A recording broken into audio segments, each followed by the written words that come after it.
Good afternoon, everyone. I got a new guest to the Friday Night Hangout sesh. OriSoaring. Well, it's Friday afternoon. Nah, that's it. Thank you. Thank you. Are we live on Instagram right now? No, we're on YouTube. Oh, we're on YouTube. Cool. All right. I was gonna go live with you. Have a YouTube channel as well. Anyway, don't worry about it.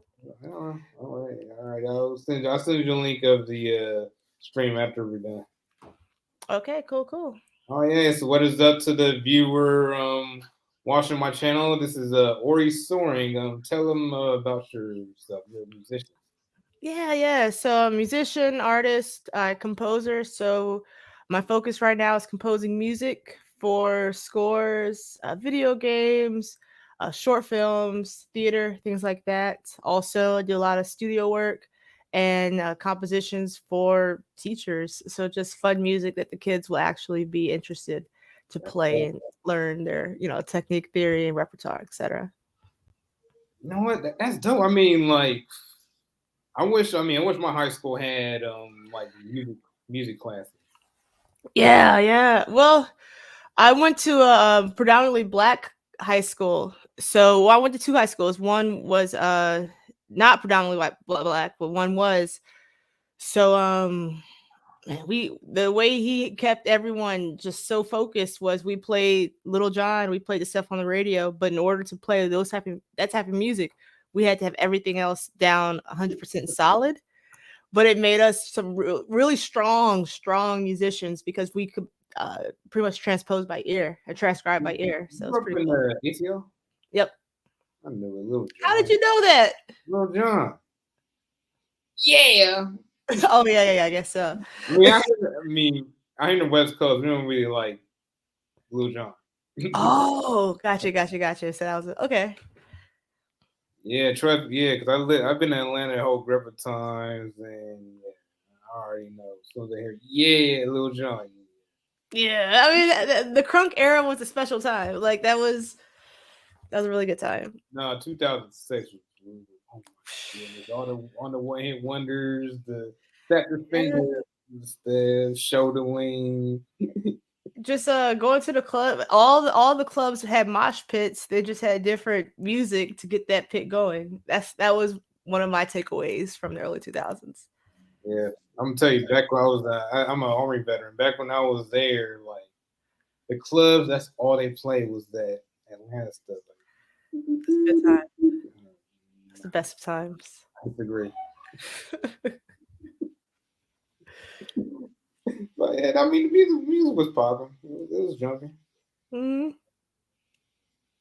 So you live in DC. Yeah, you live over there. Yeah. My dad was in the Army, and so we got used to just getting orders and packing up. And so as an adult, I said, well, I want to do the same thing, but without getting orders.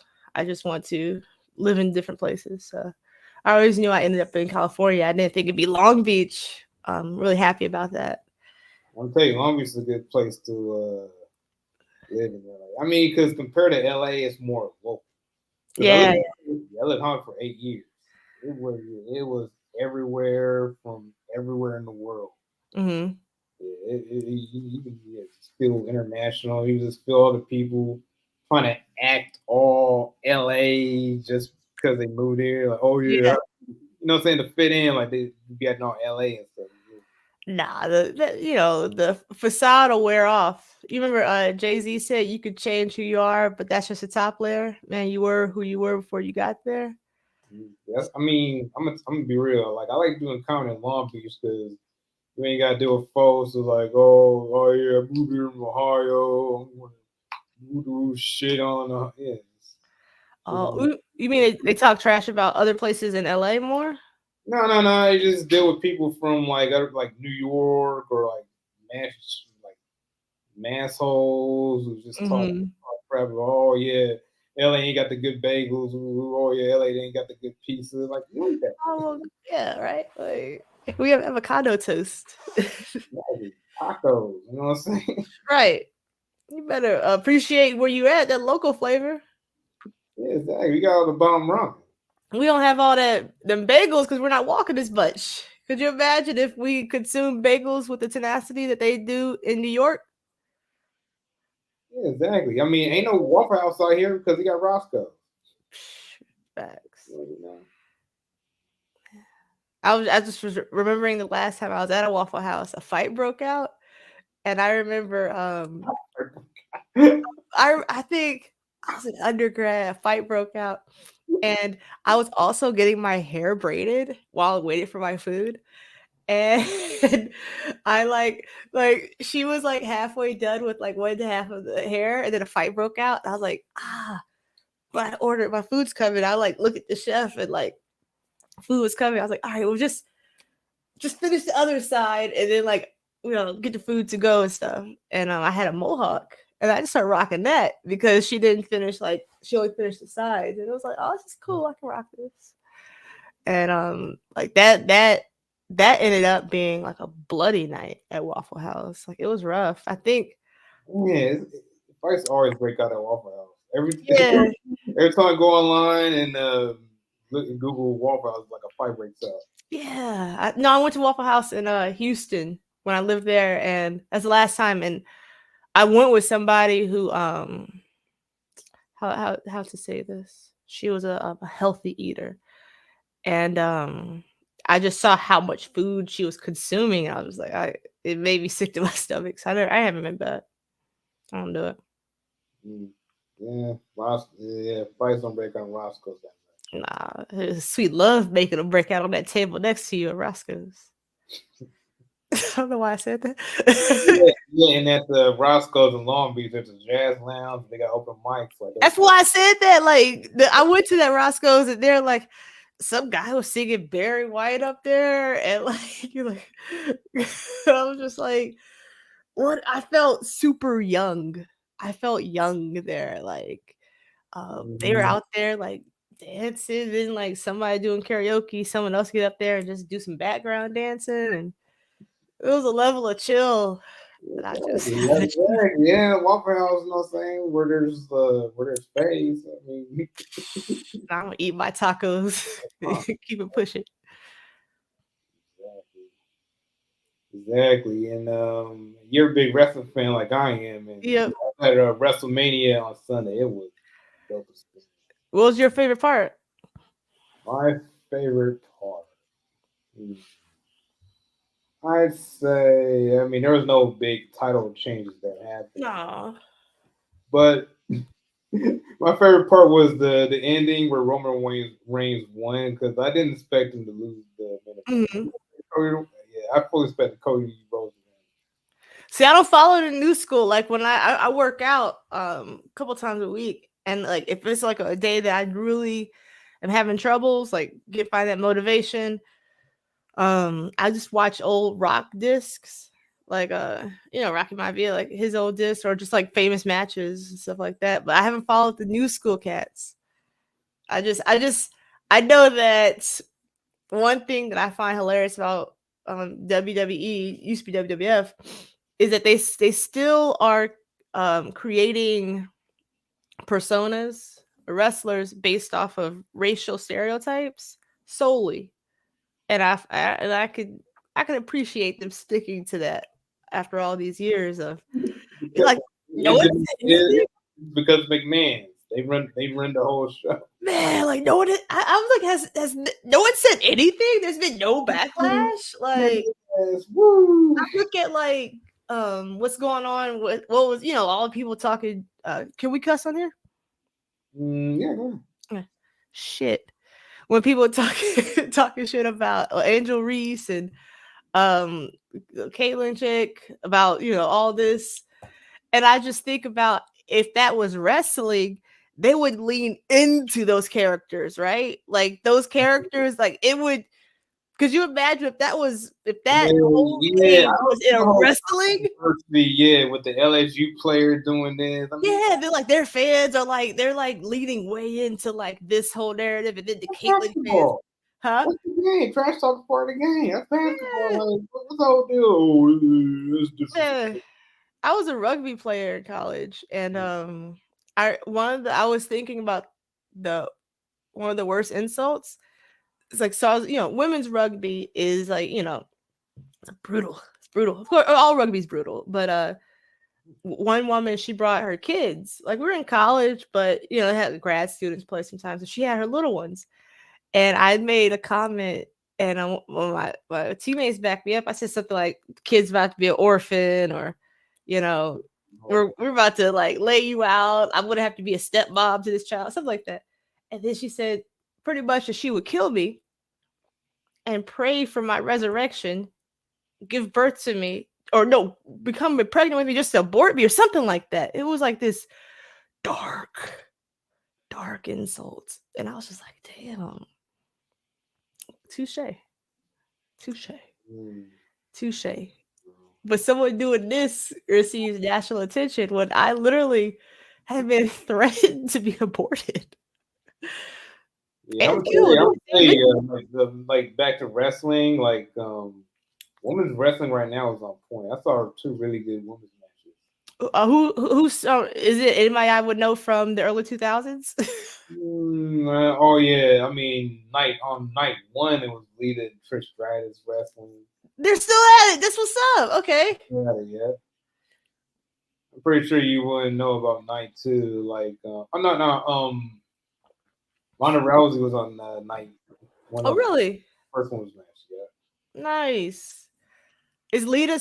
I gotta check that out because I remember Lita and the Hardy Boys. I made a sign that said "Lita rocks." She still got it. I mean, she's still. I mean, both her and Trish still look bang. Yeah, I bet. That's what's up. Cool. And so do their moonsaults, the Stratisfaction, but yeah, it was an event. It felt like a high school reunion because I ran into like folks I knew from like high school loved wrestling. Yeah, the whole band was getting together. Nice. Where'd you go to high school? Carson. Oh, so that's in that's west of me. Yeah, right at Long Beach, Carson. Nice. Very cool. Yeah, from South Bay. Grew up, born and raised. That's what's up. What's the biggest change that you've seen? Biggest change? Home stints. Yeah. Home stints. It wasn't, but the thing is, like, you live in Hollywood, I was like the normal. It's like every block. Here, you see it mainly around the freeways. What do you mean? You say if you lived in Hollywood, that was the main. That was. Oh yeah, they'd be in every block, like homeless tents. Homeless tents. Okay, but it wasn't like that before. No, I didn't think. I knew that wasn't. I knew what we see right now is a new phenomenon. That and a lot more Whole Foods and Trader Joe's. That's wild. It's funny, like there's an economist somewhere that'll explain to us exactly how they go hand in hand. They do, because you know what I'm saying. You know the demographic who shops in the stores. Mm-hmm. A whole different demographic than the ones that go to Waffle House or who live on a tent outside. You know what I'm saying? Or go to Applebee's or go to Cracker Barrel. Right. Or Chili's. Yeah, exactly. Yeah. I remember I was working at this marketing agency. So like my day job is marketing. And I remember they asked us, do y'all want to go to Chili's or Applebee's for lunch? And people were like, what you mean? And I was like, I mean, we could go either one. People were offended. They even offered such a... Yeah,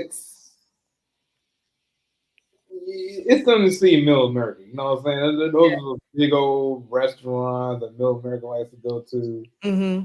Also, like urban culture is like it's not the thing. Right. Like in DC, there's spots called Nando's. Like, Nando's is banging. Yeah, Nando's is bomb. But outside, but outside like the Mid Atlantic, you don't see it. Nah, that's okay for regional flavor. I'm good for regional flavor. That's why. Yeah, because let me tell you, because I went to DC once. Now that's folks where I could find like In-N-Out or like Jack in the Box. They look at me like, not this coast. Not this coast, son. So let me think. I'm trying to think. Out here you have In-N-Out, you got Jack in the Box, you have 7-Elevens. What was that out there? I don't even remember fast food joints out there. I remember Nando's. Yeah, Nando's, Shake Shack. I was on the come up when I lived out there, so I did a lot of in-home cooking. Wawa. Yeah, yeah. I do remember Wawa. I do I remember. love my sandwiches. Nah, I cooked a lot. So you kept it home cooking and not messing with food out there. Well, like I would go to like places like off of K Street and U Street and stuff like that. And I hit the Ethiopian spots, Adams Morgan. Like I do those type of things. But That's the good spots to see the Ethiopian spots. huh? That's the good spots, the Ethiopian spots. Man, when I remember I would go there and be inspired to learn how to cook it. And then I just made some friends who were Ethiopian. They're like, yo, put me on game. You ever been out to Little Fairfax and been out to Little Ethiopia in LA? Mm-mm. Yeah, it's on Fairfax and Atlanta. Okay. Yeah, go slightly south of there and like all common like Ethiopian restaurants. I like you know what I'm saying? Like they make it a good goat meat. And I like they have that little pancake, where they call it, and just scoop it up and eat it. That's good stuff. That sounds good. You gotta after this or drop it in the description or whatnot. So check it out. Yeah, let me show you a comment from Clebo Renato. That's what's up. Yeah, one of my Brazilian fans. They got a lot of Brazilian, a lot of Latinos in my audience. Okay. Yeah. So I met you at a comedy show. So will you have any upcoming shows or when do you what do you have coming up? Doing open mics. Nice. In Long Beach, but I might go back to LA, go back to the comedy store. Oh, dope! I was just there. Monday. Shit, was it Monday? It was Tuesday. I was there Tuesday. So yeah, I might go next Monday do open mic because they got like pretty much you sign in and like they'll call like people on the list. Mm-hmm. Yeah, sign in, you wait a couple of hours, and then they'll call you on the list. I almost got them put on to like one of the biggest podcasts in the country, Kill Tony. Like I was on the list to be called up and everything, but he didn't call me on the show, the host. Oh, next time. Yeah, the thing is that guy has Joe Rogan on all the time. Mm-hmm. Yeah. I was at the comedy show Tuesday, and this dude next to me threw a chair at a comedian, and that was eventful. Yeah. And she started screaming, "I hate you," and all this. How do you like the Long Beach scene? The comedy scene? Long Beach comedy scene. Well, I know the circuits, and I know a lot of people's jokes. I'll say that. I know a lot of people's jokes. The same jokes repeated again and again. Yeah, it's more. It's more of a community. You know what I'm saying? It's less folks competing with each other. I mean, yeah. But an era of competition is good. I think it'll push you to have new jokes, have new stories, have new punchlines. And yeah, I mean, yeah, it's inspiring because a lot of folks I know like doing like influencers now. Like they got like big followers on TikTok, big followers on YouTube, big followers on Instagram. It's impressive. Yeah, it's interesting. Like I said, just I like I'm a musician. I'm a funny musician. So I have so many hobbies and stuff. I do. If me and you are hanging out, I'll keep you laughing. And one of my goals in life is to pretty much have someone come with a near-death experience based off of my comedic timing. So I've had people choke on stuff and have to perform the Heimlich and just these type of things. Just my comedic time and watching them eat, seeing their cadence. I'm like, all right, There's a punchline. You gotta get up on stage. Trying to kill him. Trying to kill him. Let's see who made the clown like hurt themselves by laughing. Yeah, nah, it's fun when they don't see it coming. And I'm like, oh, that timing is perfect. I remember the first time that my comedic timing was on point. I was like maybe 8 years old, 7 or 8, and we lived with our father at the same time. Me and my little sister's father, and he was having a tough time, generally speaking, just holistically tough time. And one night he was like screaming and ranting and raving at us and blah, blah, blah. And like, yeah, it was scary, but just take away all this. Just listen for the what I said. And so all these things are going on. My sister's scared. And I'm scared enough, but also just like watching everything like he's like throwing shit. And I just remember, and he was like, well, now what? Now what? He's like, this super tall guy yelling at us. And I just like looked at him and I was like, gosh.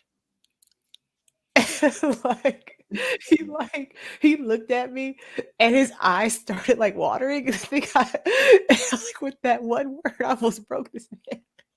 And I knew it was funny. And I think it helped him snap out of whatever he was going through and be like, this is ridiculous. Like, I'm doing all this. And like, my kid just looks at me and just says like, goofy, like, gosh. And I was just like, all right, I know that's funny. I can't laugh because, I might get hit. But I know he knows this is funny. And then my sister, like, I could feel her relax. And I was like, okay, so comedy has a place in all of this. And the timing, it's going to be the timing, So. Yeah, I've been a clown since high school. Oh, yeah. I was definitely excluded from the class. But I had the giggles. Yeah, I was like going back to wrestling again. Like, you smell what I'm cooking? Huh? You smell what I'm cooking? Oh, if you smell what the Rock is cooking to the Yeah, I was like, it was one of my friends was talking about like acknowledge me. I'm the one. Like, you like stick that one strip of candy in. That was a good time. One of my favorite Rock lines was he was like, I look at you, jabroni, and you think that you impressed the Rock, and he like looked away. He's like, you depress the Rock, you make the Rock sad, and he just like was going on this whole time. Yeah, I was hoping the Rock showed up at WrestleMania. I was like, I saw the Rock bottom. I saw Snoop do a people's elbow. Oh, Snoop came up there. He did it was hilarious. I thought it was in slow motion. Yeah. It was after Shane McMahon came back and then he got injured. He tore his quad like his Pop Vince did. Oh shit. Yeah, so basically Snoop came in, knocked out the Miz, and then did the slowest people's elbow of all time. I bet that was fun. Oh yeah, it really brought the kid out of me. I was like, oh yeah. Did you make a sign? Nah. I had on a WrestleMania. I think it was 13 or 14. Yeah, you said HBK was on it, so HBK and Stone Cold. I went to a couple of Raws, but on one Raw, I went and I made this Brahma Bull. Because I'm an artist, so I didn't realize it wasn't easy for everybody else to do this. So I did this huge Brahma Bull poster board, and I had the smoke coming out, and I had like the glitter in there. It was sickening, and all of this, and then I had a Stone Cold sign, and then it said like "Give me a hell yeah" or something, and I saw him look at it, and I was like, he just looked at the sign, but he was also like way pinker in person than I ever. Oh, that's dope. When was it? Oh yeah, this is back before everybody had smartphones. They could capture it. I had a Sony Ericsson. It was my dad's hand-me-down. I got all his hand-me-down phones until I was a junior or sophomore or junior in college. I was like, hey man, you get a new phone? Can I get that other one? Let me get that other one. What you doing with that other one? Let me get that Nokia. That Nokia off you. Yeah, chirp phones back in the chirper. Nah, he was a. This is my stepdad. He was a bit of a nerd, so he had just the. Oh, so you had all the tech before everybody else did. Well, yeah. We had but yes, but also we didn't have like an HP, no Apples, of course. We had like a Lenovo. Like that's like a power horse laptop. I know those type of laptops. Yeah, we had Linux OS and we had an infraweb in our house. Like it was cool, but it was also like not what everybody else had. Unique tech. So how long you been doing music? Like playing or writing or recording or Oh yeah. I'm gonna get her Instagram on the comments. It's the yeah, same voice, so they're right there. I had to get that going. I need to actually do that. Cool. Thank you. OriSoaring the artist. How long have I been doing music? So I've been playing saxophone. Um, let me see, it's 14 carried one. I guess about I say 17 years. And like, I play bass guitar, keyboards, musician. So I've been doing that for a long time. I played in when I was in DC. I played in a go-go band called Go-Go Symphony. I played a bunch of rock bands. I played in funk bands, a lot of symphonic bands. More recently, hopefully looking to I don't know the correct terminology. It's a Chicano band. I'm based in SoCal, so I really want to be part of that sound. I don't speak. Go ahead. speaking of go, that is hella regional. The only here in DC, you ever hear from people who are from DC. Hmm. No one else. It's wild, and it has such a dope history. Like when I joined the group, like no matter where I live, I always learn about like where I'm at. Like I'll never be like I'm never going to be like a fucking tourist. And so I auditioned for the group. I thought it was like Calypso. I used to live in Orlando. It's like Calypso, Soca, stuff like that. They're like, nah, that's not it. And I like listened to it, and I had my audition pieces, like what I was gonna play. Oh, this is something totally different. Okay, well, sorry guys to waste your time. They're like, nah, play. So I got on with them. But Go Go is uniquely DC. It's very political. It was very political roots, and they were buddies with all the punks. So the punk scene in DC was like thorough as well, and so they would trade musicians all the time. They were at each other's barbecues, all this stuff, all fighting the power, and trying to secure their neighborhoods and things like that, and getting shut down by DC Metro. So that yeah, Go Go is an art form that empower the people, but also criminalize the people. So the cops will come through these go-go's, these parties, and try to shut it down. And that's how they're like disseminating information a lot too. So it's a very political movement. I was part of a group that it's called Go-Go Symphony, and we had a symphony behind us. So imagine Go-Go, but the bass strikes are being held on all these upright basses and all these cellos and things like that. It was phenomenal. We had dancers. It was crazy. Yeah, go some stuff like I like the groove. Yeah. And the groove could last for hours. Yeah, just keep Like for going. hours. Like I remember I was at one set, we played we were playing, 30 minutes later. I was like, I gotta use the restroom. I gotta pee. Like, I was like, well, go ahead. All Yeah, right. And I go, I come back. I'm like, we still in it, huh? Yeah, we in a pocket. I was like, all right. I guess it's this fun. is where I live now. Go parties. You know what I'm Yeah. saying? Like flashing out the speakers, just be bumping out the corners. That was a good time. So when were you in DC? Like, 2019, back when the Commanders were called the Redskins. oh shoot. Yeah, we went to DC just to see the Capitol, see the Okay, gotcha. Capitol, see the White House, see no VA. Hmm. Yeah, Okay, so okay, bet. So you were I know where you are. Did you go to the Pentagon? Yeah, Nice. Pentagon. But I stayed in the eastern part, like by RFK. Okay. Yeah, I used to live by the Pentagon. Okay. Crystal City Metro and all that. Mm-hmm. Show Yeah, what my it's dog used to when she was a puppy, she used to run in the national yard or the national lawn and chase those ducks, those mallards. I was just happy to have a dog. I didn't know she was a threat to national security. She's- Yeah, yeah, yeah. The thing is, like, folks can tell us, like, I just walk slower than everybody Oh, yeah, yeah. because it's walking on different paces. Strolling. Yeah, or casual, you know what I'm saying? Too casual. Yeah, yeah. Okay. It was a dope experience. I mean, I've been DC, been to Philly, been to New York a few times. Yeah, New York's different. New So, York's wow. You can yeah, go to New York 10 different times with 10 different people and have 10 totally different experiences.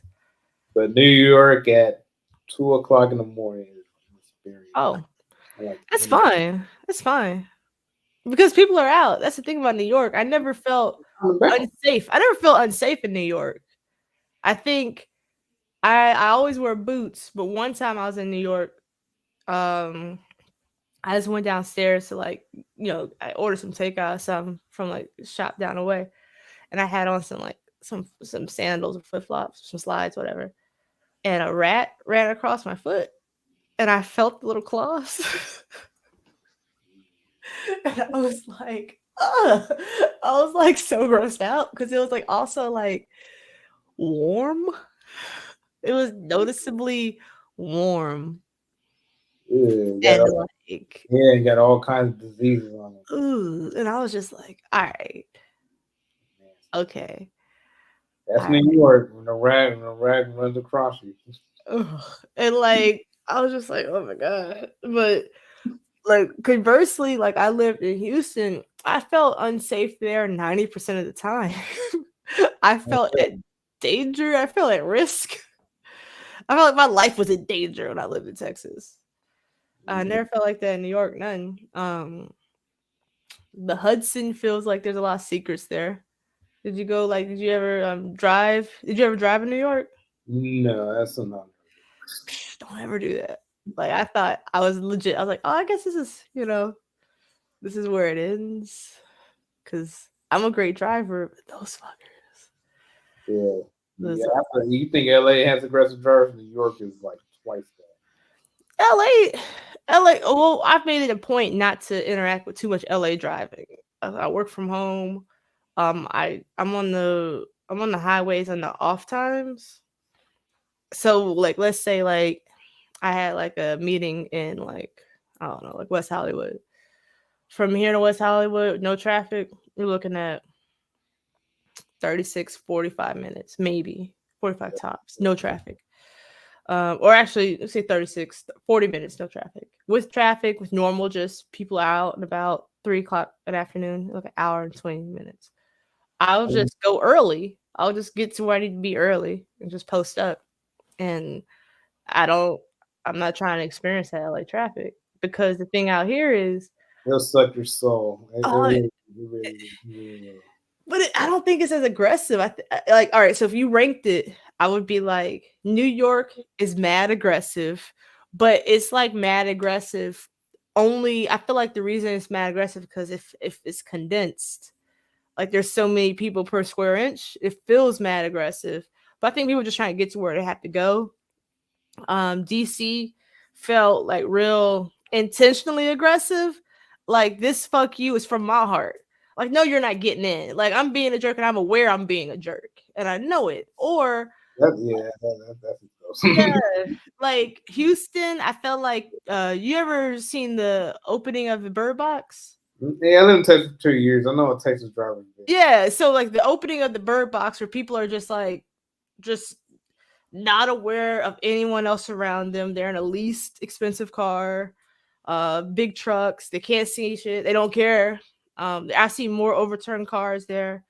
Super dangerous. Made me turn to a cyclist. I was one of those urban inner city cyclist for 4 or 5 years living there. Because I was like, I had just bought a car. I think I put maybe 2 or 3 thousand miles on that car first year. I bought it. I put it in my garage, and I was like, I'm good. Orlando. That's back when I was in my tuners. I had a 5th generation Prelude. Whew, I don't think that car went under 80 miles an hour. I don't think that was a setting. So people flying down the floor. Here in Long Beach, I feel like people are stoned. Like my sister came out to visit, and like she was like, we went out for ramen, and she was like, you're talking real loud. She's like telling me, why are you yelling? Why are you talking so loud? So she lives in Texas, where you always being shushed out there. But I was like, nah, like it's Long Beach, like everybody's mad chill. Just I said, and plus I don't think they hear me. She's like, they are right there. They can hear you. I was like, no, watch this. You want to talk to them? I'm like, yeah, like we chilling out here. I'm like, excuse me. Long Beach traffic ain't that bad. I mean, it's compared to like Hollywood. I mean, but like they stoned out here. Like not everybody's stoned, but like the people we ran into, they're like, nah, we smoked before we got here. We're chilling. Or some people be like, no, you're not bothering me. In fact, I agree. They're openly eavesdropping. Like, all right, cool. LA, I don't know. I haven't had a bad situation in LA. LA is it's so much people watching. Like I mean, how I don't see how anyone can be super self-absorbed there. There's so much to see. Just post up, have a good beer. You're like, you ever play the game What's His Story? No. Oh, come on, comedian. You guys sit there, you get your beer. You drink beer. I saw you. And so I saw you. Um, you sit there, you're like, I mean, he just moved here, but it's not the first time he's here. He's back. And then like you just make up stories about people as they walk by. And it's fun to do it in LA because there's so many characters. Oh my goodness. Long Beach has a lot of those characters. Yeah, Long Beach has some characters. Long Beach has some rough corners. Chill though, especially compared to Hollywood. Yeah. The thing about Hollywood is like a lot of folks are coked up. Are cooped up? Coked up. Cocaine. Coked up. Oh yeah, cocaine. I can see that. or otherwise. Oh yeah. Tuesday night I was out up there and I ran into some people that I partied with last year, but I decided, I'm not about this party life anymore. And I'm pretty sure they're hopped up a little bit, and I was just seeing their actions. I'm like, that can't feel good. Like you're going a mile a minute, but you're not moving. You're just like all over the place. Like, crazy as hell. For what? Like if you're gonna be coked up, like paint something, like make something, build something, produce. Like don't just be coked up for the sake of being coked up. Get coked up and build a deck. Yeah, Miami's crazy with that too. Folks getting coked up, going to clubs, stay there all night. Licking their lips a lot. 7 in the morning. You ever been to Miami? Yeah, you know them clubs be closing at 7 o'clock in the morning. That's how Atlanta was. I don't know how it is now. That's how I thought everywhere was. That's how I thought. Atlanta's so wild. You know what I'm saying? I mean, Miami's the same way. You know what I'm saying? You be seeing folks be twerking out their cars and stuff. Like for no reason. Like it's Thursday evening. It's just like what? Yeah, my Cali eyes be like, that's good. Why are y'all here? I've seen when people come out here though, like you could tell they're in vacation mode, and like that's when I'm like, because I like to live in places where people visit, and I'm always like, people live here, like y'all acting wild as hell. It's too much weed. I mean, you just smoke way too much weed. You doing all that twerking out the cars. I couldn't imagine. I mean, nah. Yeah. All right, about to wrap this up in a minute. So, is there anything else about your talk about your Instagram. Instruments, yeah. So right now I'm working on I have one project I'm working on, just writing some music for a score. So it's like I'm playing a lot of guitar, and my girlfriend got me this really cool flute from where she went, somewhere in India. Well, she went to a lot of places in India. Nice. But I have to. She got me this dope flute, but I have to learn how to play it. I was about to ask you to play the flute. No, I gotta learn how to play it. I don't like playing for free.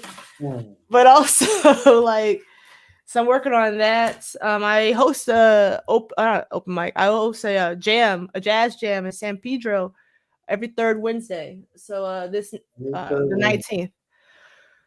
San Pedro. So come check it out. If you play an instrument, check it out. We have all the sheet music. If you don't, come check it out. It's BYOB. It's great music. I'm probably gonna play saxophone and hop on the bass. This jazz jam. It's a good time. Other than that, just looking to collaborate and hopefully do some more scoring. So if anyone needs scores for short films or know anyone, let me know. And then what is your YouTube channel? My YouTube channel is OriSoaring the Artist. So same as my IG. Like I said, looking for scoring. I do a lot during COVID. Everyone had podcasts. I was doing a lot of jingles, intro music. But like I said, just focusing on the composition piece right now and doing some collabos. Yeah, awesome. Hanging out with comedians.